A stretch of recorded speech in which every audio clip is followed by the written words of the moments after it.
你们家姑娘怎么样了？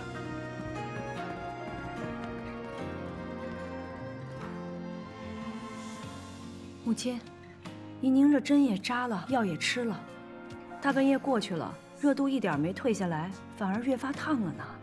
她这个身体啊，要发寒，看来1床被子不够，拿2床被子来。快去！是。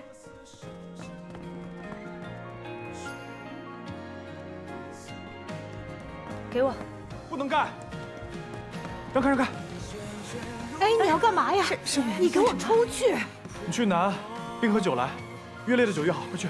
不是，你这是要干什么呀，申远？万万不可的，他得了风寒，不能在雪上加霜了。难不成你要害他吗？我要是要害他，我让他在经堂跪着就好了，我把他抱回来干什么呢？这不行。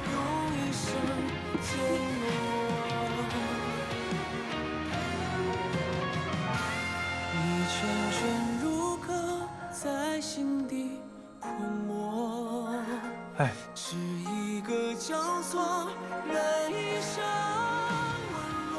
母亲，能试的方法咱们都试过了，但也没用，要不然让慎远试试吧。能有用吗？他简直是在胡闹。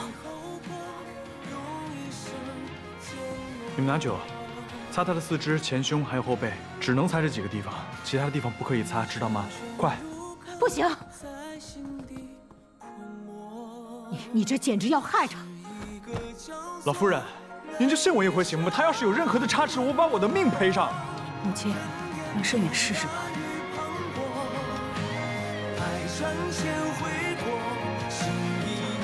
快！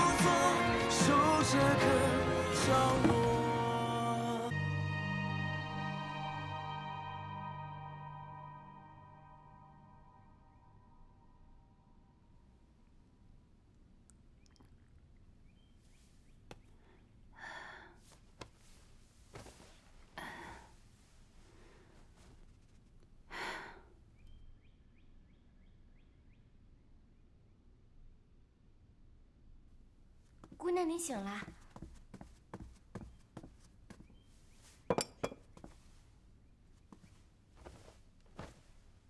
我怎么好像依稀看到了祖母、母亲，还有三哥呢？他们都守了您1夜，见您烧退了，才都回去。昨晚真是太惊险了。我不过是发热而已，被你说的，就好像得了什么大病一样。您虽然只是发热，但怎么吃药扎针都不见效，还是三公子用冰镇的法子帮您退烧的。三公子昨晚可被老夫人骂惨了。姑娘，老夫人的气还没消呢，说等您病养好了，接着到木樨堂领罚。我知道了，你让松枝过来拿点吃的，你给我梳妆一下，我这就过去。姑娘，你这才刚好，老夫人都说了，是等您病养好了。放心，我没事的。祖母表面上是在跟我生气，其实心里还是疼我的。越是这样，我就越要去领罚。这次气到祖母了，是我做的不好。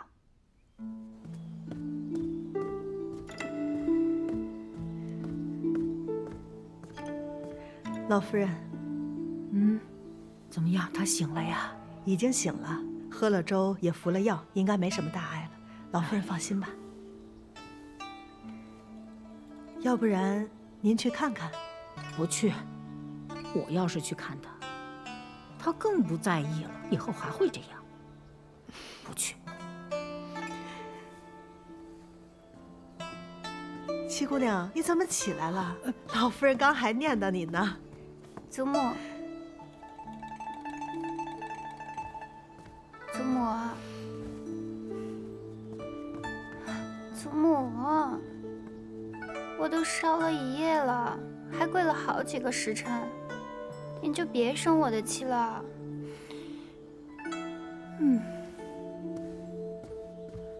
祖母，祖母，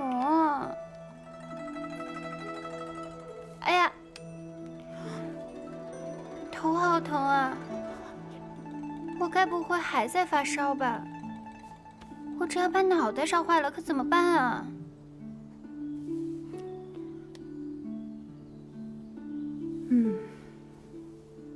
你真要是个傻的，我就不用操那么多的心了。我才不傻呢，我是祖母的开心果，怎么能傻呢？你只要不气我，你就是对我的孝顺。祖母，您的眼睛生得真好看哟，我定是随了祖母，才长得这么好。你这是在夸我呢，还是夸你自己呢？我刚才都闭着眼睛呢。就是闭着眼睛，祖母的心可比谁都亮堂呢，这心眼可通天。哦，我的心眼儿还能通天呐！哎呀，孩子呀，你这么讨好，也哄骗不了我。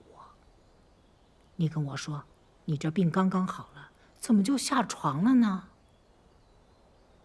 祖母，姨宁知道错了，姨宁是过来给您赔不是的。说错在哪儿？错在不该让祖母担心。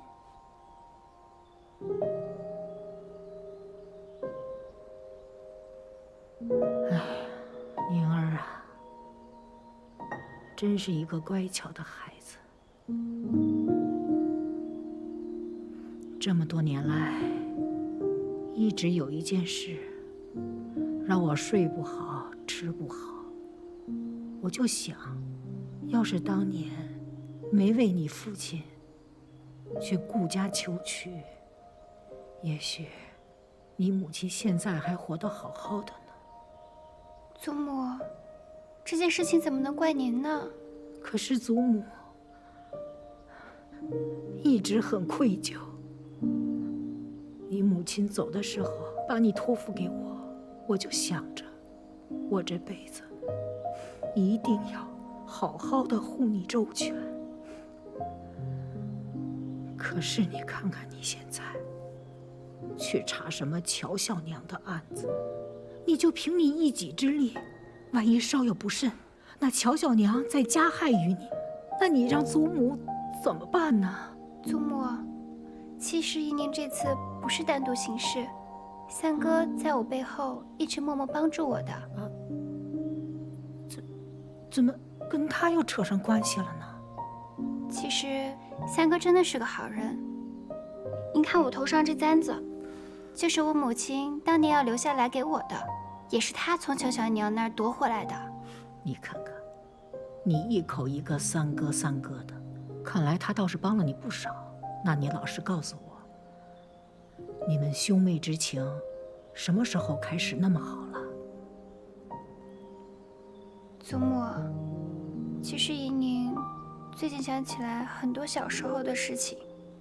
小时候我就经常欺负她，可是她从来不恼我。而且我也觉得时常和她同病相怜，都是因为生母的缘故，被父亲厌弃。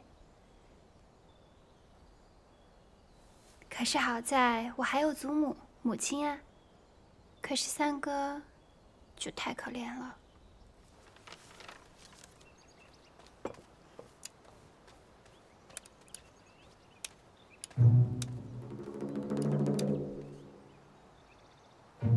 拿走吧。大娘子，前2箱已经点完了。把那2箱衣服和鞋子给他拿到屋里去。是，这2箱搬走吧。是。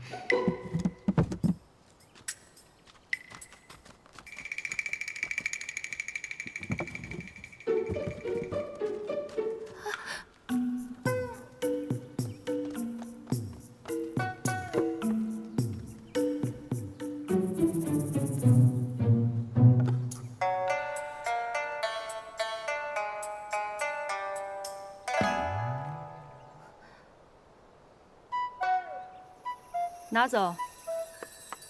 等一下，等一下，大娘子，这个镯子是我小娘进府时自己带来的，不能拿走。这镯子值多少钱，你知道吗？就凭你小娘那个出身，她进府前能有这样的好东西啊？这兴许是爹爹送给我小娘的。那好啊。那我们就去找你父亲当面对质，看看是不是他买的。你小娘这私账上清清楚楚的写着呢，她变卖了顾大娘子的陪嫁，大到屏风，小到衣服首饰，连一双鞋子都不放过，共计800贯。这只镯子是因为实在太贵重，她舍不得卖。这不可能！这些东西本该是属于怡宁的，被你小娘卖了个干干净净。现在东西找不回来了，钱也花了个七七八八。你要是想留住这箱东西，那你拿什么偿还给怡宁呢？还有，他这些年掌管罗府，留下了那么多亏空，自己倒是置办了不少家业。他哪来那么多钱呀？这是我小娘平时省吃俭用。我呸！他的月钱是有定数的，存10辈子也存不了这么多钱。他有几只手，偷了多少钱，你心里没数吗？还请大娘子手下留情，我们碧莲阁这日子总归还是要过下去的。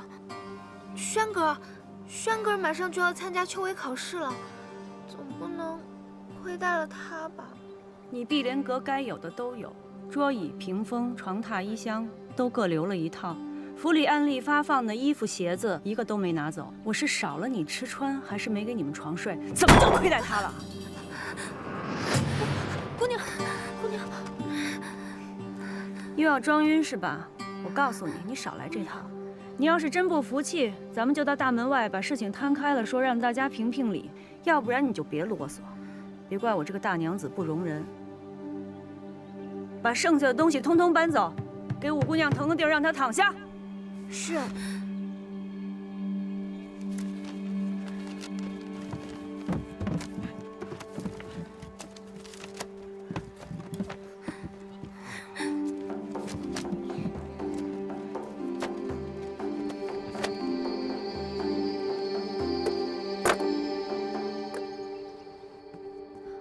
姑娘，您别太伤心了，二爷也许只是还在气头上，他平日里最疼您了，也许过2天就好了。你不懂，这次真的不一样了。爹爹竟然让我好好听林大娘子的教诲，他以前都不是这样的，以后可怎么办呀？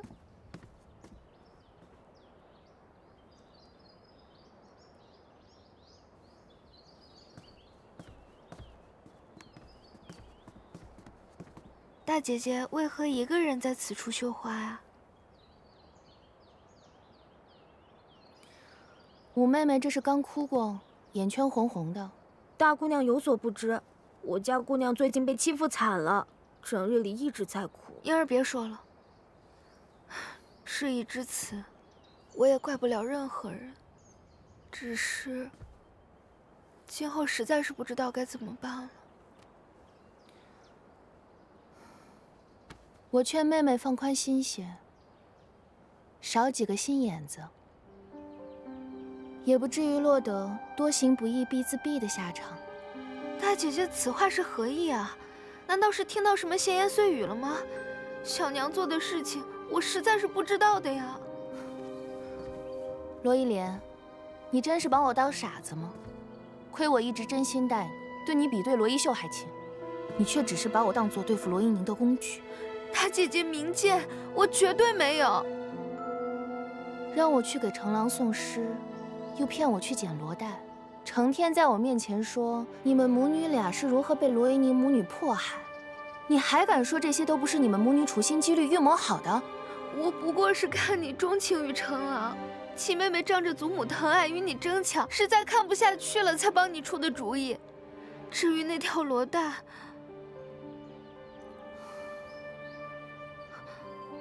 你是故意的，你故意说不知道看到了吉叶兰花。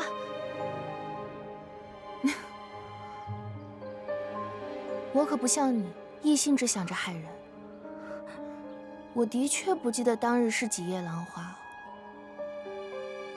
怎么？你不继续扮你的楚楚可怜了？哼！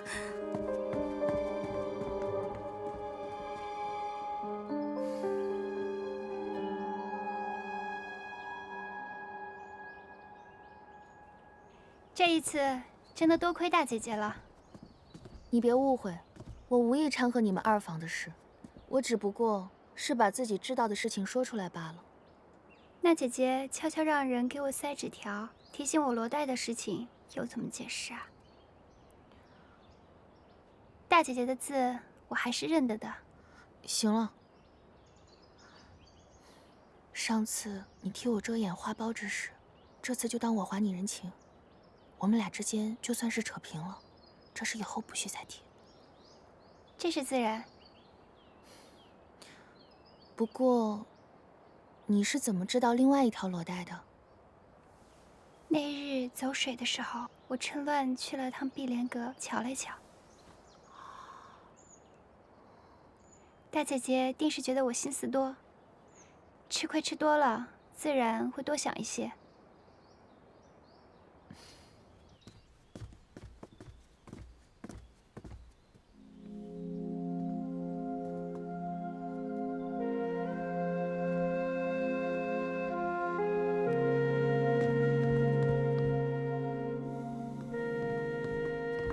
父亲，女儿正打算去找您呢。姨娘，为父听说你又病了，身体可好些？多谢父亲关心，女儿好多了。你来找我，是因为你母亲的事吧？女儿知道，父亲一向重视罗府清誉，不会将乔小娘送去官府。对此，女儿也并不强求。这么多年，辛苦你了，是为父错怪你了。只要父亲可以还我母亲一个公道，女儿并不觉得苦。女儿恳求父亲可以开进堂，当众给我母亲一个解释。这是自然，为父已经知道你母亲的清白，为父一定会讨回一个公道。你好好养身体，其他事情就不要管了。雪芝，扶你小姐回去休息。是，姑娘，我们先回去吧。多谢父亲。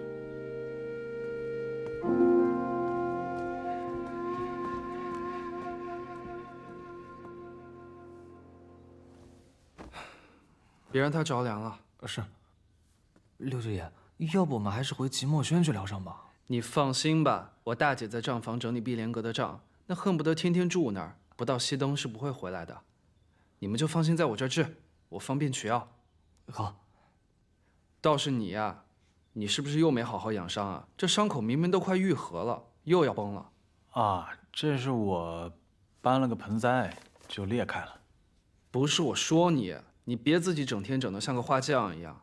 你要是不想留下病根，就得静养。嗯，好的好的。亲兄弟，明算账。呀。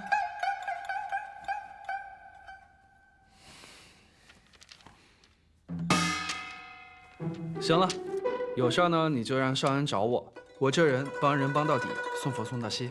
好，哎，舅舅，我还真有一事相求。六舅舅，你拿来这么多汤药，我已经喝过许多了，而且今日母亲也给我送来许多汤药，我都已经要喝不完了。你又送来这么多，就不怕给我淹死？你身体初愈，还有些风寒未解，切不能大意啊。我送的这些全都是好不容易买到的上品。这汤药一看就价值不菲。哎，你不是没有钱了吗？我林茂就是再穷，那也不能苦了我亲外甥女啊！我砸锅卖铁也得买给你。以后可不许这么破费啦！快喝！我给你保证啊，这个良药不苦口，并且最重要的是，这送药人的心意。像这些苦了吧唧的药就别喝了。哎，六舅爷，这是大娘子特意命人送来的黄芪牡丹汤。不要喝太多也不好，浇浇花挺好的。哎，六舅舅，这可是我们姑娘最爱的秋海棠，要是浇坏了可怎么办？你放心，这黄芪牡丹汤呢，药性温和，对草木也是有益无害的，保管你这花长得更好。那我就不打搅你休息了。对了，这丹露呢，你滴在茶里，对身体好。我走了。谢谢六舅舅。姑娘，这六舅爷可真有意思，突然来送药不说，还把黄芪牡丹汤给倒了。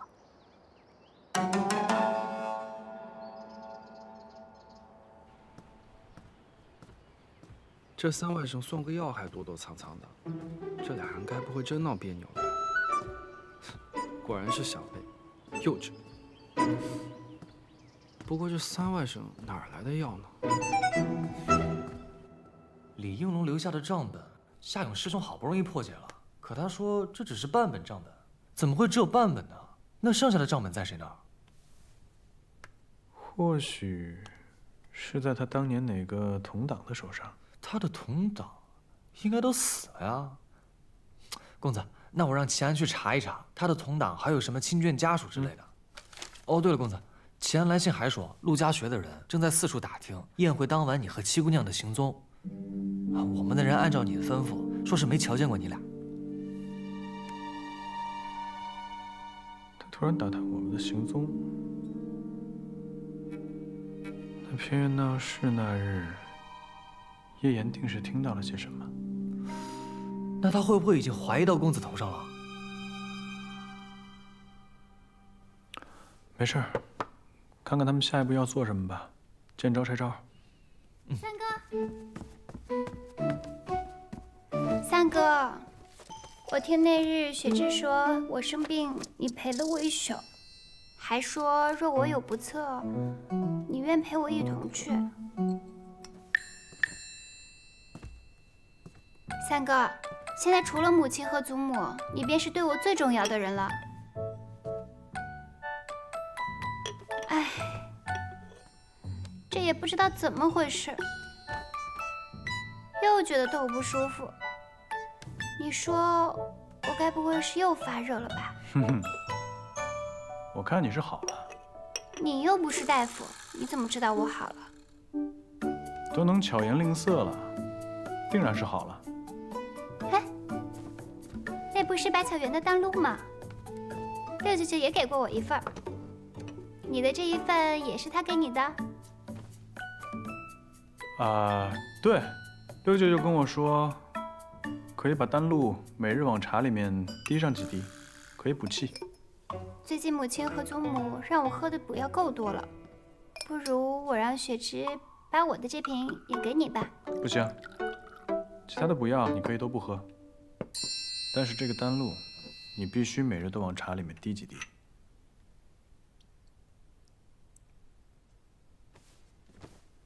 三哥，你是不是不会再生我的气了？那你，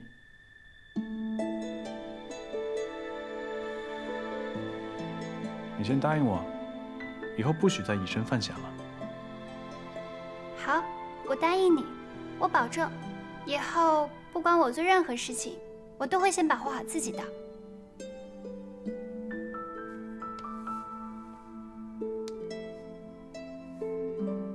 喝掉。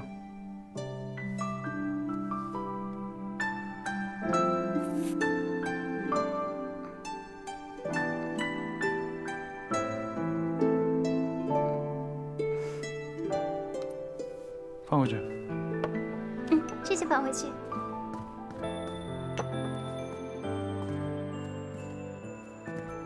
三哥，这龙涎香这么珍贵，你是哪里来的这么多银子啊？做点小营生，赚些薄利。什么营生？就是一些小买卖，不然我怎么度日啊？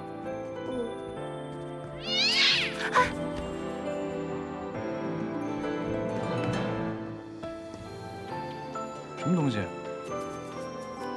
公子不必担心，是只小猫。哦。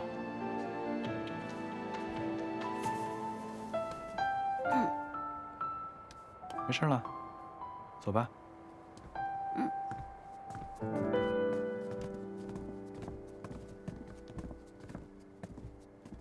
母亲，母亲，你什么时候来的？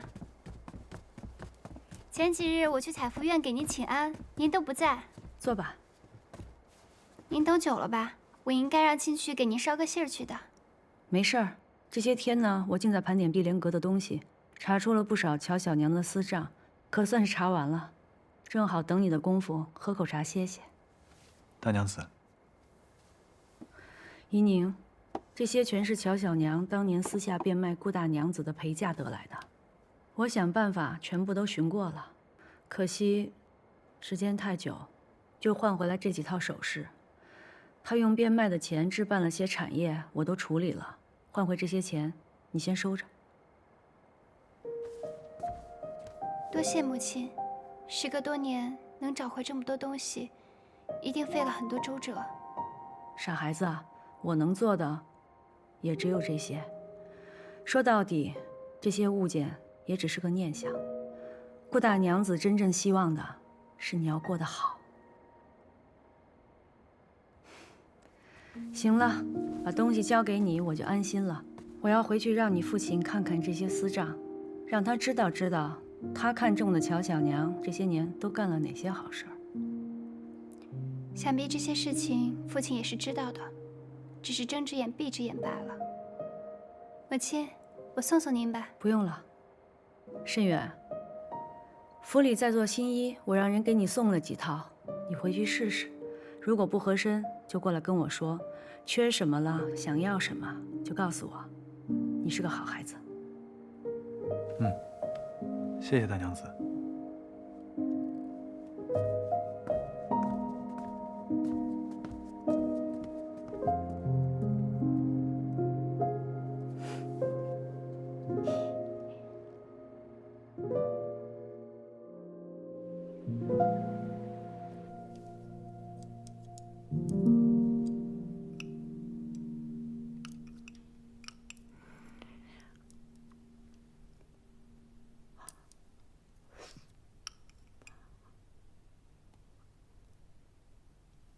我说你这个孩子，你吃饭就吃饭嘛，你老盯着我这张老脸干什么呀？好看呀，谁让我祖母是京城第一美人呢？美人还来个第一，你这破猴，真会哄我开心。老夫人，大娘子主人送来了黄芪牡丹汤，她说啊，让我看着七姑娘喝下去。我才不喝这汤药呢！我不喝这药。七姑娘不喝药，身体怎么能好啊？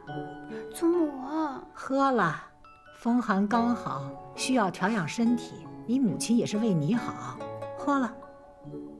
来，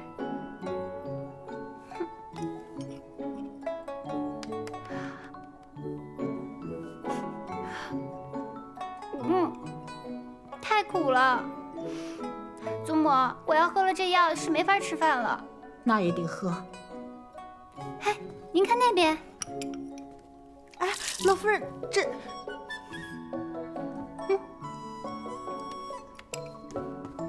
我没看见。你母亲问起来，我什么都不知道，不关我的事，我没看见啊。薛妈妈，你也什么都没看见。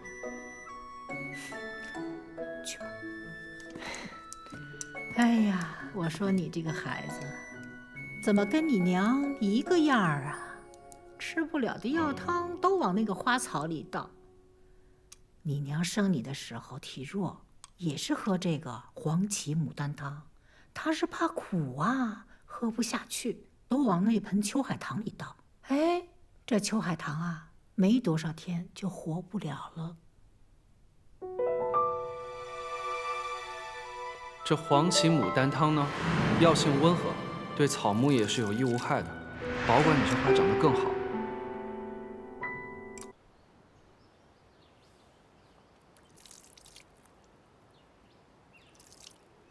姑娘，您用黄芪牡丹汤做秋海棠的花肥，是不是有些浪费啊？以后母亲送过来的黄芪牡丹汤，隔三差五就来浇浇这秋海棠。是，姑娘可是又怀疑什么了？我是怀疑母亲的死有些蹊跷，过几日便会知晓了。七姑娘，七姑娘，大娘子请您去澄静堂，说是衙门来人了，正在向二爷禀告乔武、陈四等人的案情。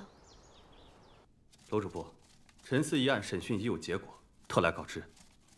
他可招供了？指使手下在远景阁劫杀贵妇妻娘，假扮盗贼引我等入府，以及收买连情诬陷妻娘，皆已认罪。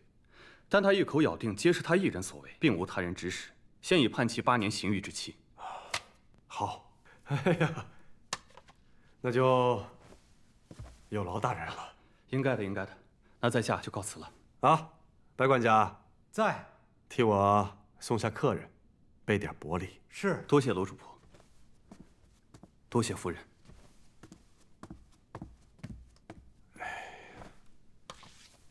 官人，怎么突然所有事都成陈四一人所为了？啊，这是我跟乔家大爷商量的结果。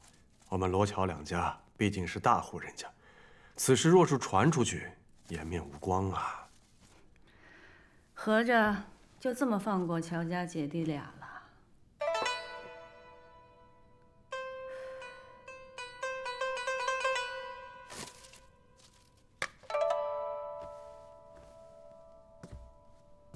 大娘子所言差矣啊！怎么叫放过呢？乔叶禅在静堂受罚，你也瞧见了。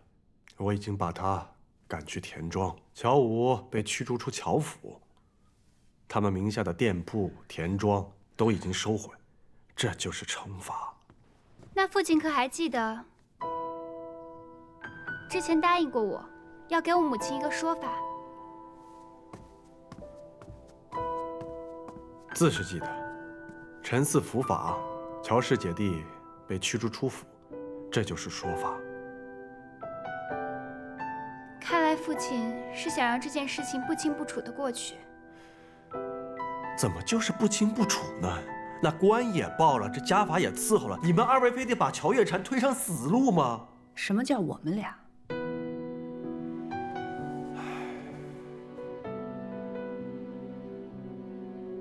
乔叶禅犯下之事，的确是罪不可恕，但此人毕竟在我们罗府待了20多年，他不仁，我们不能不义呀。此事是家丑，家丑不可外扬，若是传出去，我们罗家颜面何存？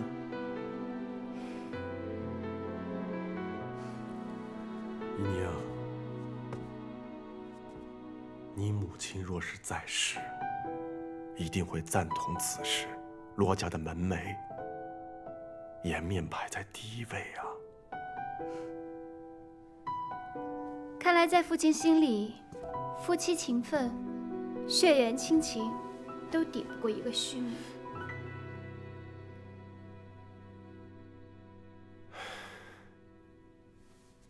大娘子，你是……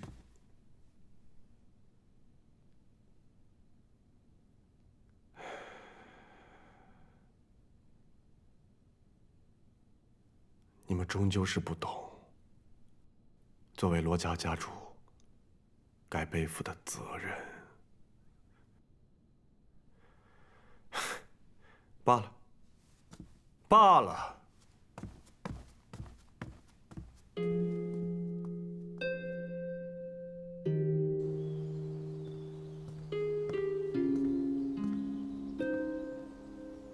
清渠，你帮我去找一个宅子吧，不用太大，能住就好。之后，我要离开罗府。离开罗府？那老夫人呢？我是祖母的孙女，当然会照顾好她，为她颐养天年。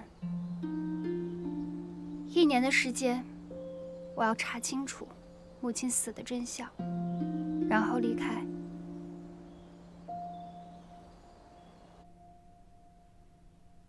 公子，道远大师兄突然来信，可是为了陈大人李雪溪将近的事啊。我知道大师兄的心思。先不说我们只有半本账本，就算拿到了全部账本，拿到了证词，也未必能够翻案。幕后主使显然位高权重，除了证据，我们还需要一些人的助力。另外半本查得如何？查到苏应山还有个孙女在世，但如今下落不明，兄弟们还在四处打听。总之，道远师兄的名字如今还在官府的通缉名单上，更不可轻举妄动。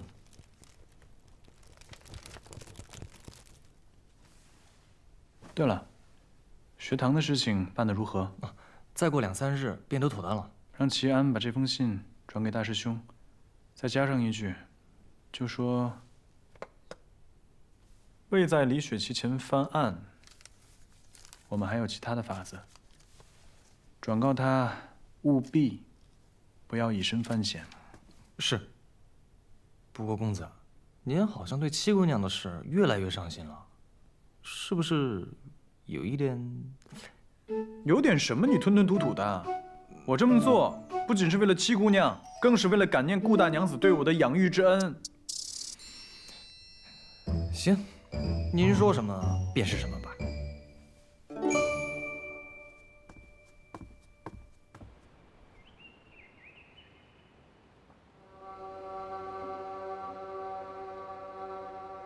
你说，打探不到那日两人的行踪。舅舅，当日远景阁十分混乱，无人瞧见这两人的踪迹。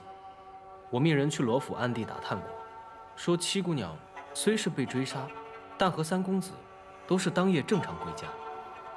舅舅，不如我去查问查问。不用了，想必都是罗府威严家属的说辞。你没人盯着罗府，若是罗三公子和七姑娘出府，即刻来报。是。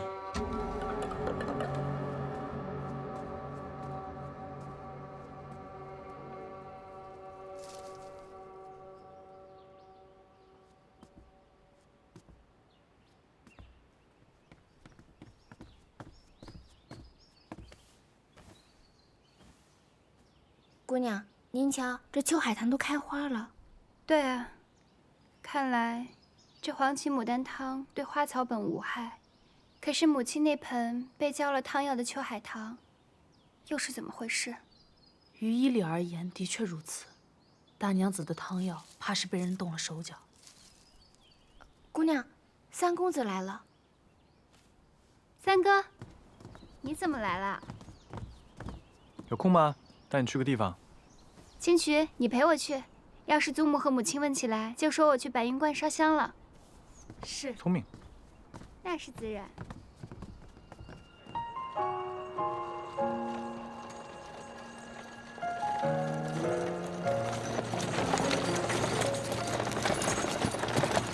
公子，到了。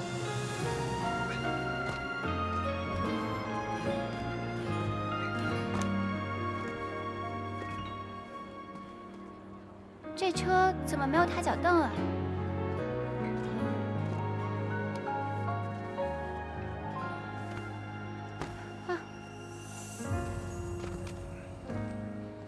七姑娘见谅，我们公子平日里仗着自己腿长，都是直接跳下来的，所以没带脚蹬。你这话什么意思啊？说我们家姑娘腿短是吧？哎，七姑娘，我绝对不是这个意思啊！你别，你什么你？我看你就是那意思，别在这狡辩了。七姑娘，我真的没有那个意思啊！我是……行，别说了。三哥，这地方是做什么的？过来吧。三哥，这是什么地方？跟我一起，男人那边。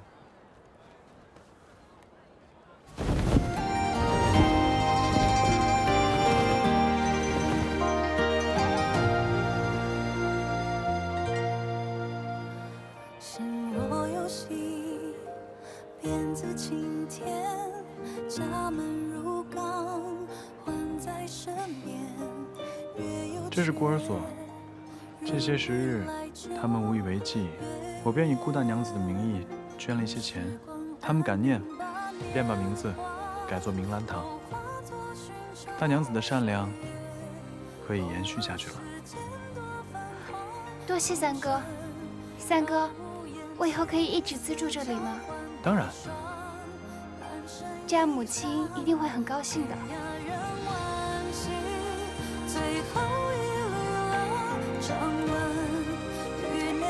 嬉笑对望归途，云卷云舒都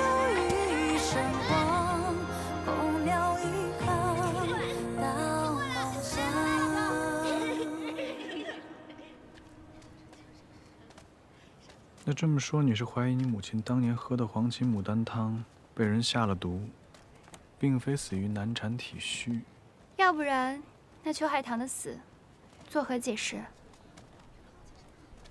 那盆秋海棠，我记得是你母亲养了10几年的老庄，不会无故枯死的。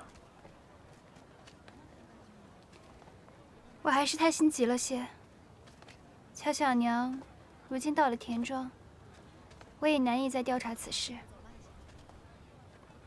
你母亲过世后，当年服侍过她的人都被尽数遣散了。2位她看过病的齐大夫也已过世。你怎么知道这件事？难道当年你也觉得蹊跷，暗中调查过此事？我确实觉得乔小娘心术不正，所以查过这件事。而且我查出了齐大夫还有个徒弟，当年一起为你母亲看过病。我会找到他的。多谢三哥。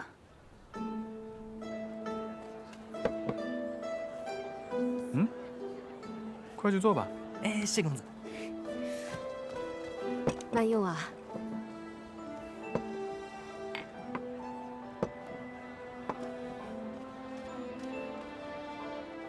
我说呢，三哥为何专挑这条路走？看来三哥是经常来这里，我们都还没点呢，他便拿上来了。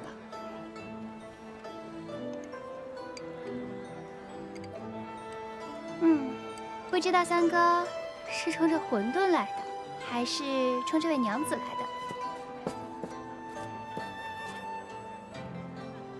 是你一个女孩子家家该问的问题吗？不问就不问，君子动口不动手。当然是为了这馄饨而来。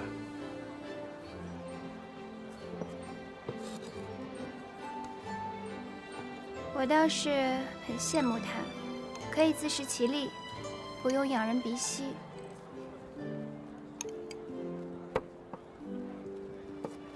你是没见他为了一钱半钱心力交瘁？那也比依附于他人好吧？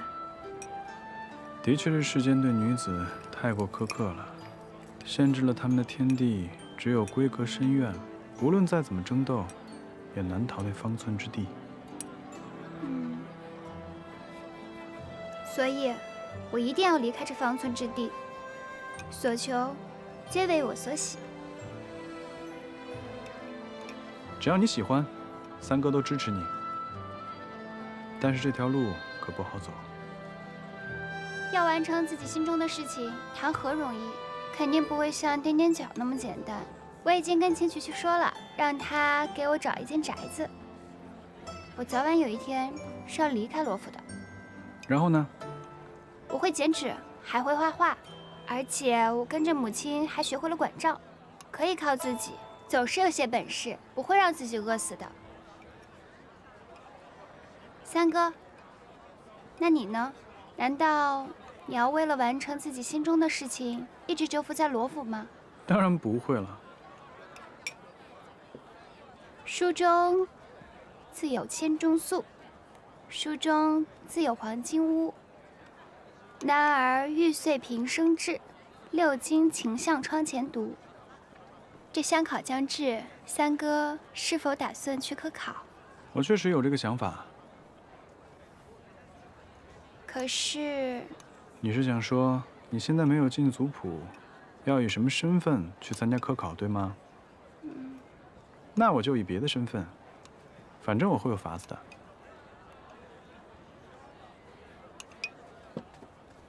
三哥，我帮你入族谱吧。七姑娘，您真能帮公子入族谱啊？那公子以后再也不是黑户了。回去吃你的。哦。三哥，只要你入族谱了，便可以像其他郎君那样堂堂正正的求学科考。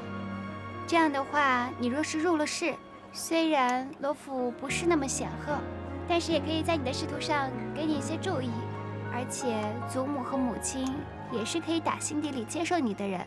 你想，六舅舅、六姐姐对你也很好啊，你就尝试着改变一下自己，接受嘛。这样我们就可以成为真正的一家人了。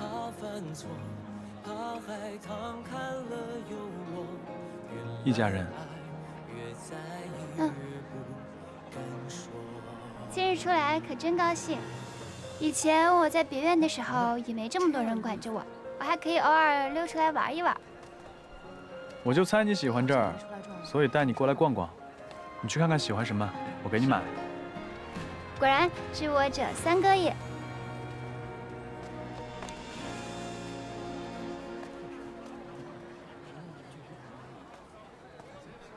随便看看。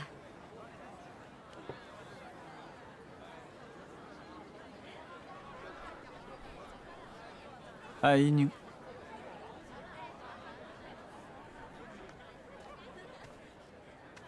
老先生，这些剪纸剪法可真多，可都是您亲自剪的。是啊，姑娘看来懂行啊。我自幼学过剪纸，懂一些技法。您的手艺真不错。你慢慢看啊。舅舅，那女子便是罗府七姑娘。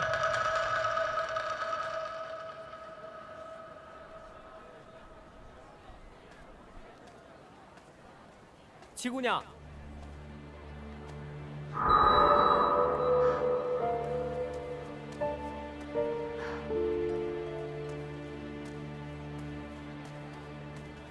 七姑娘，这位是我舅舅，安北侯陆家学。之前跟你提过，与你一样喜欢剪纸，没想到今日又在剪纸摊前遇见你。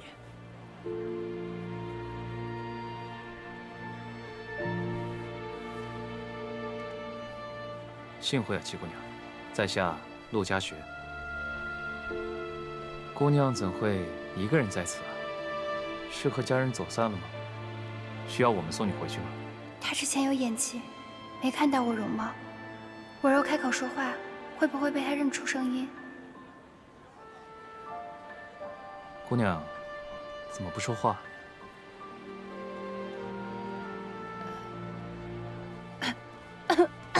找了你许久，怎么跑这儿来了？三公子。哦，陈公子。舅舅，这位是罗府三公子，罗慎远。久仰久仰，陆侯，陈公子。没想到陈公子在罗府跟我一面之缘，还能记得我。我俩虽未正式见过面，但山远兄曾遥遥替在下介绍过。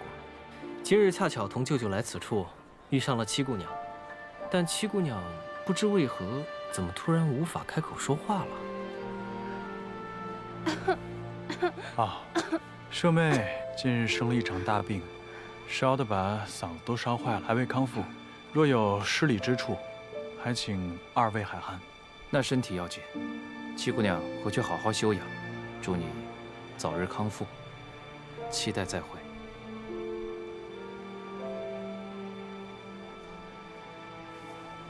告辞。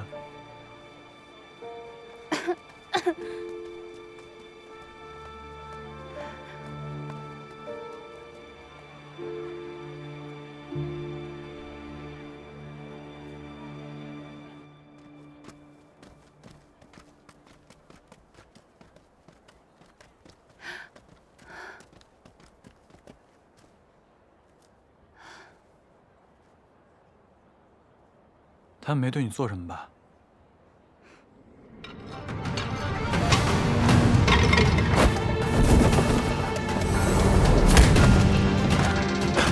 三哥，你是何人？为何要追杀我们？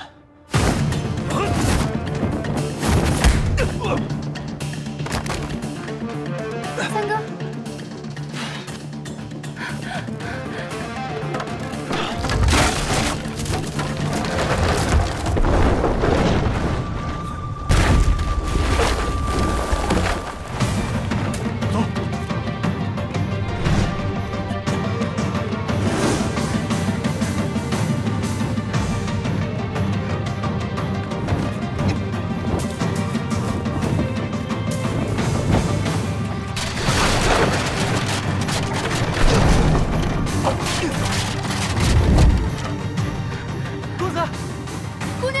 公子，公子，可算是找到你们了。姑娘没事吧？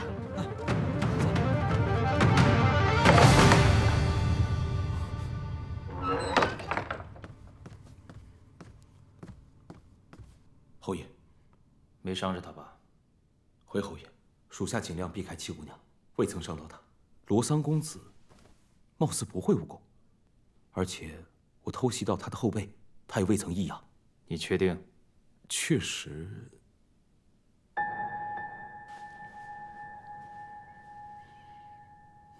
舅舅，难道你怀疑他是装成不会武功的？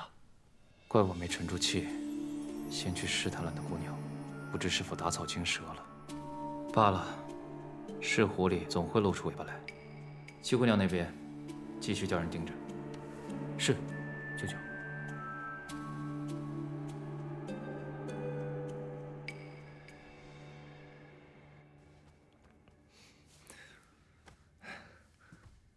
公子，今天偷袭你的人是不是陆家学的人啊？昭昭试探我的后背，是他无疑了。估计一出门就让盯上了，以后得更加小心。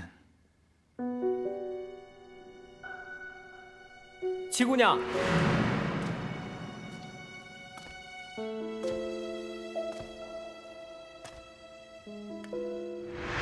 妹，等我眼睛好了，我希望第一个看到的人是你。是陆家学叫我来除掉你的。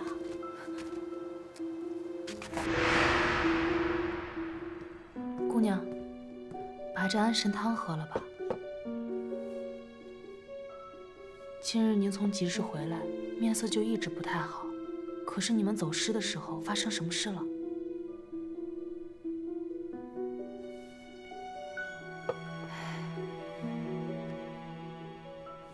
没事，我就是走得久了，有些乏了。你今天也累了，早点回去歇息吧。还有事。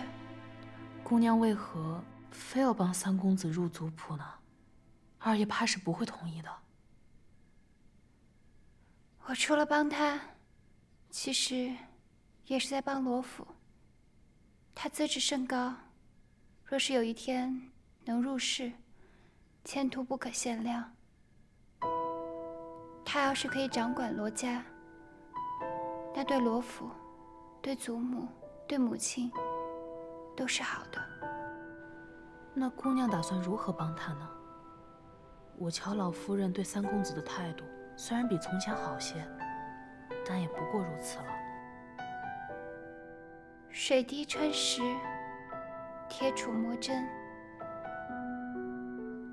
我相信，祖母早晚有一天会接受三哥的。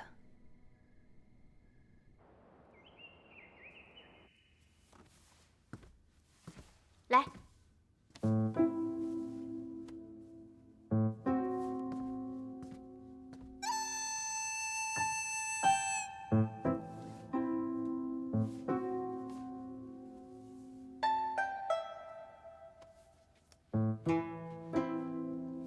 怎么样？大胆的说。回大娘子，六姑娘的腰围比上回，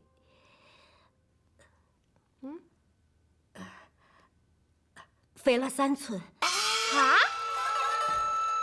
怎么胖了这么多？你肯定在背地里偷吃来着。我没有啊。莲红，你跪下，罚你打手板20下。娘，我可能是昨天晚上水喝太多了，这次就饶过我吧。哎呀，娘，那要偷吃也是我偷吃，你罚莲红干嘛呀？她作为你的贴身丫鬟，主子犯错，她也不规劝，就该罚。哎，行了行了，哎呀，姑娘，六姑娘，哎呀，娘，我知道错了，你就别打了，你这次就饶了我吧，我以后再也不偷吃了。传我的话，从今日起，六姑娘的膳食除了蔬菜，其他全停，包括水果。是。娘，你想让我当尼姑啊？尼姑每顿还能吃2个馒头呢。你再讨价还价，连蔬菜也别吃了。哎，那蔬菜是有吃的。哎，这狸猫不是说吃了它的药就不会变胖吗？骗我！啊，姑娘，你去哪儿啊？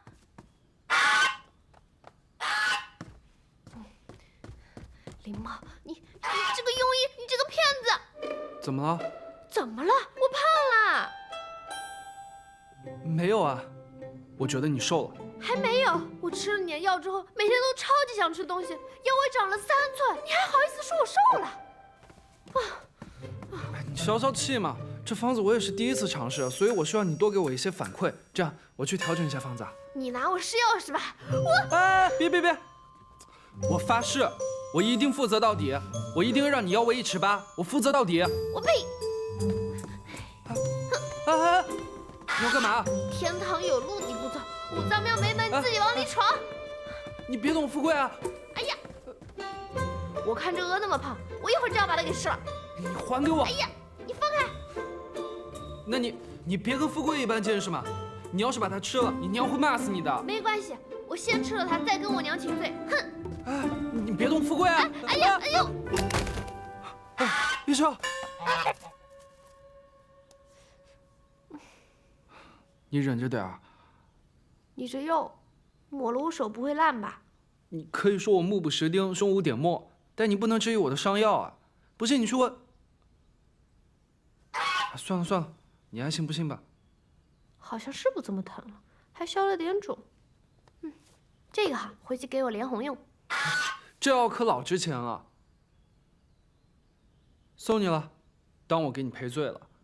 还有啊，我肯定会做到让你腰围1尺8的，这事关我的信誉。我这就给你重新配药。哎，重新配。不是，你不是进京来赶考的吗？我每天都在干别的事儿。我看轩哥和山哥他们每天都在读书啊。我天赋异禀啊，科举前2天看书就行了。哦。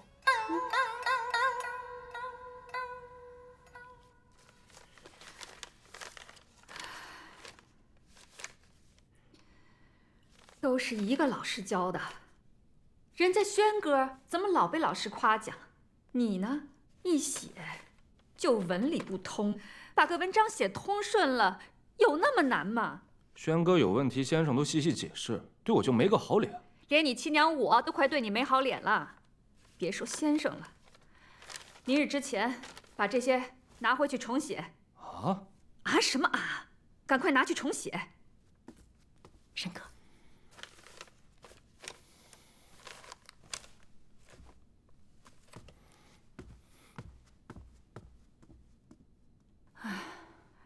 大娘子别太担心了，山哥还小。小什么小啊？眼看就要乡试了，以他现在这个资质，怎么参加科考啊？今年若是考不上，又要等3年。想当初我们大郎才4岁，便已启蒙，天资聪颖，人见人夸。若我的大郎还在，我何至于操心至此啊？大娘子，大郎都已经走了那么多年了，你也别太伤心了。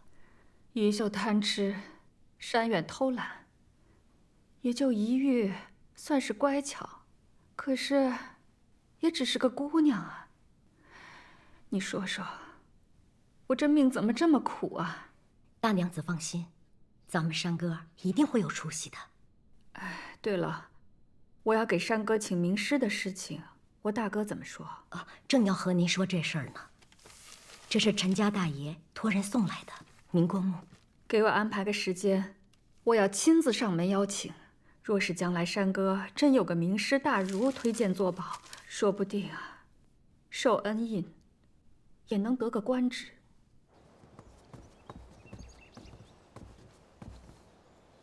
轩哥，二爷在屋里等您呢。二爷只让轩哥一个人去。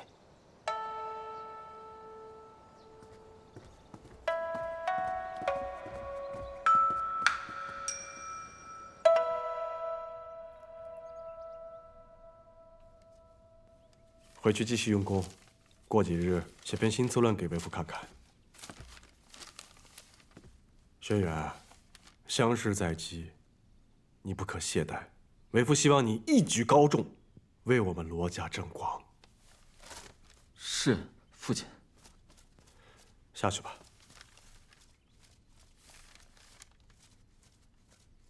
还有事？说。父亲还在生小娘的气，连吴姐的面都不肯见一见吗？不管小娘犯了什么错，吴姐姐毕竟是父亲的亲生骨肉啊。后院的事你少管，把这些心思都给我放在功课上。自从小娘走后，碧莲阁的吃穿用度都大不如前。吴姐为了我，跑前跑后，遭人白眼。今日酷暑难熬，吴姐怜我读书辛苦，去叫人取兵来，却都不能如愿。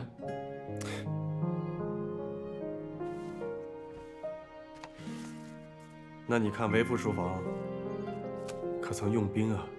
如果你不用兵，是不是读不了书了？何为磨其筋骨，苦其心志啊？多少寒门子弟在漏屋瓦舍吃糠咽菜，最终成为名儒大家，受天下士子敬仰。你现在不过是生活没有之前安逸罢了。如若连这一点小苦都受不了，日后如可能成大器？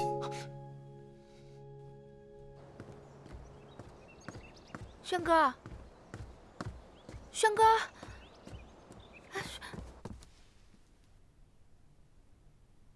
怎么就这几个菜？厨房说每房都有电力，咱们碧莲阁之前都是自己开小灶，吃的太好了。这叫什么话？你，轩哥。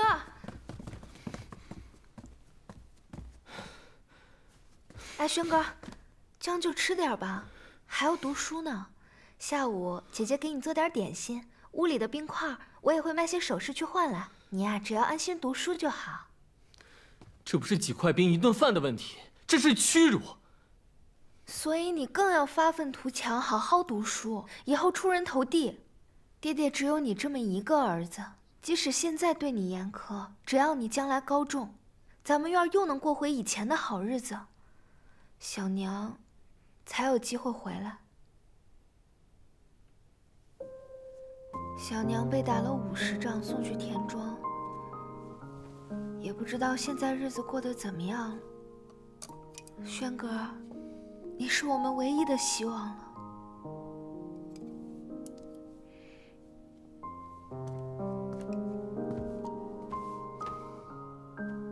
小娘在田庄上，不知道这些吃食有没有。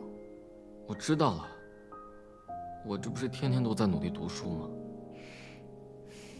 来，多吃点儿。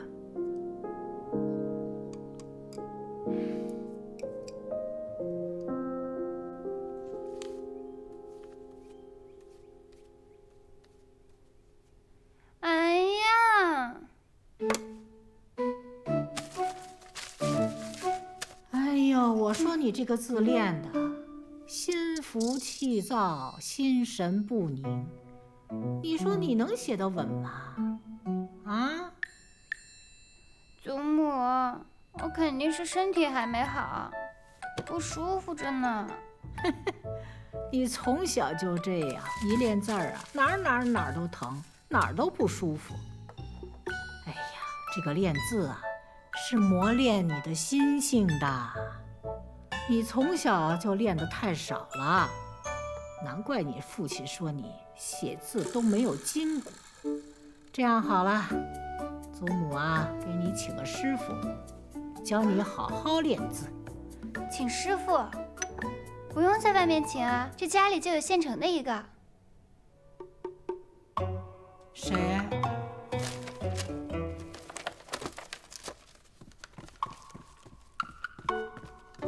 哎呀，扶我起来！给您看看，这是三哥的字，端庄雄伟，气势开阔。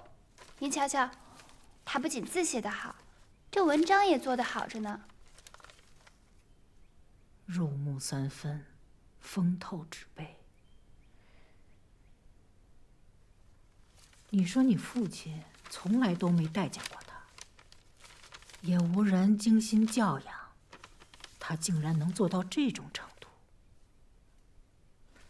唉，是因为三哥一心向学。祖母，这朝中大儒也有像我三哥这样出身寒微，但是自学成才的吗？哎，你今儿个巴巴的拿了这么多东西来让我瞧，完了还替他说了这么多好话，我说你这心里啊，到底藏的什么鬼主意啊？祖母，我想帮三哥入族谱，我想让他在罗府堂堂正正的做郎君。是他让你来求我的？当然不是，我是想着他一心一意的护我、帮我，我要是能为他做点什么就好了。哎呀，这件事很难呐，你父亲一直介怀他生母的身份，不让他入族谱，只是圈养在府中，要他承认难。祖母，只要您同意，父亲那边总会有办法的。而且，若是他能够以罗府身份参加科举，若是高中，那岂不是也能让我们罗府光耀门楣吗？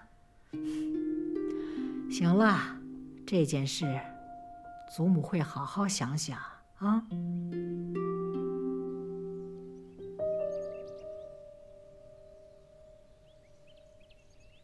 姨娘，你真的跟老夫人说了我入族谱的事情吗？我向来说到做到，我提了之后，他也并没有反对。想来祖母也是慧眼识珠的人。我是觉得这件事情没有想象的那么容易，我不想让你到时候为难。这件事情你就交给我吧，我自有把握。你就别捡草了，好好读书备考，等着你一举高中就行。好，知道了。三哥，你过来帮我看看，我写的怎么样？有没有些许进步？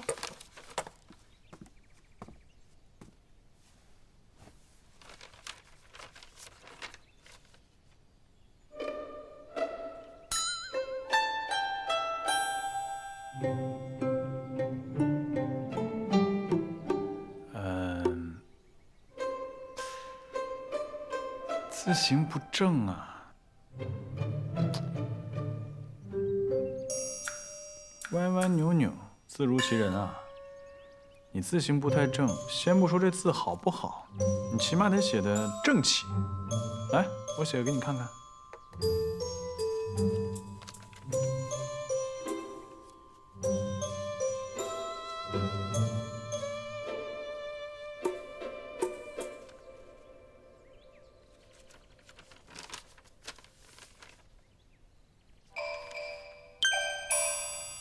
你还是别教我了，你去捡你那草吧。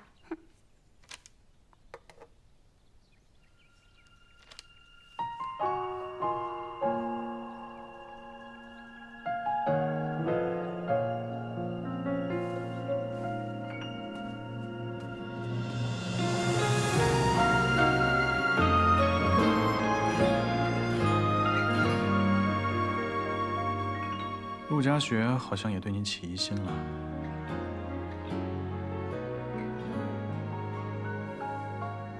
你看能不能这样？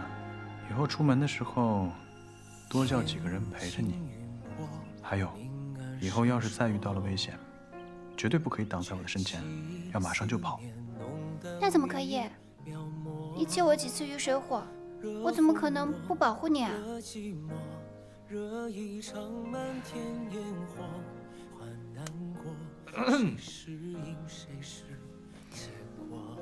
公子，七姑娘，齐大夫的徒弟找到了。好，换上雪芝的衣服，咱们一起出门。好。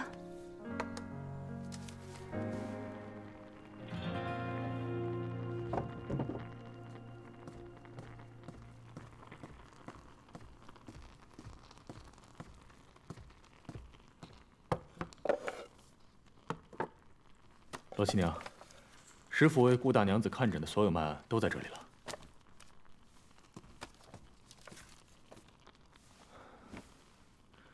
顾大娘子因为生产亏空了身子，罗府的人便叫师傅为她调养。所有的脉案，齐大夫可都有保存？这倒也不会，但说无妨。啊，师傅说，顾大娘子虽然亏空了身体，但如果慢慢调养，未必不能痊愈。只是不知何故，这几服药下去，明明已经有所好转，但却突然亡故。师傅也是不得其解，故而才留下了所有的脉案，也会时常翻阅。我母亲是突然过世。齐大夫也曾为我母亲的死有疑虑。或许是对事情有疑，或许是因为病情中有未曾发现的疑点，这些我们都无法论断。齐大夫可曾为我母亲开过黄芪牡丹汤？开过。